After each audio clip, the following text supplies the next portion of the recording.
Okay, so Stani, what exactly happened there? You tweet that you're the interim CEO, you're quickly banned, then reinstated 24 hours later. Yeah, I mean, it was definitely everything happened quite quickly. So essentially, I made a kind of like a tweet that's supposed to be a joke about essentially becoming a interim CEO of Twitter, followed by the lot of kind of news about the Elon Musk acquiring Twitter and making it private. And I'm known in the Web3 space for basically building a decentralized social media, the Lens protocol. And essentially, I continued the joke with actually laying down a roadmap for Twitter for 90 days, essentially shipping the edit button that Twitter has been working for quite a while, and also making Twitter more open, opening up the algorithms and making them open source, and even creating kind of like a more decentralized Twitter as well. And then what happened is that I got suspended, and at some point there was this kind of like a hashtag free Stani movement, and then started to pick up in the Web3 community, and I was able to get back in. But for a period of Right. time, I lost my followers and also couldn't access my DMs. So that was an interesting experience.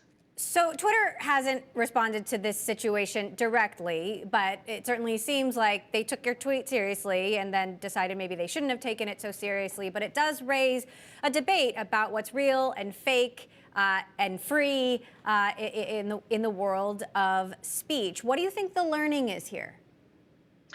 Yeah, definitely the timing is quite interesting regarding the freedom of speech, especially because Twitter itself and many of these bigger social media platforms, they kind of are this digital town halls where everyone can comment and talk about, and you have your audiences. And essentially, in my case, for example, when I got the ban, that Twitter was my only public-facing platform. So where I have my followers and my audience and my communication channel with my audience. And I think the challenging part here is that when you have a platform and the moderation that isn't open, it's very kind of like a hard to create competition in terms of the algorithm that are used, showing the content or moderating the content, or even understanding the reasons behind the different kinds of suspensions and bans.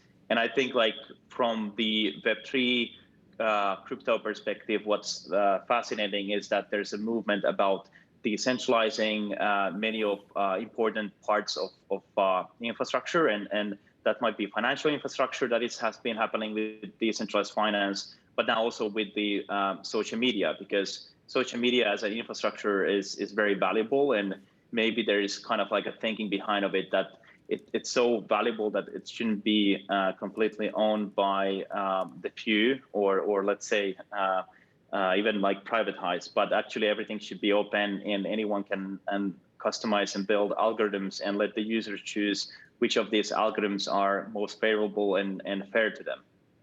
But, you know, one of our Bloomberg opinion columnists makes this point today, that open sourcing the algorithm would open up average users to a lot more unwanted content. I mean, is open sourcing the algorithm, as Elon Musk seems to want to do, really the right move?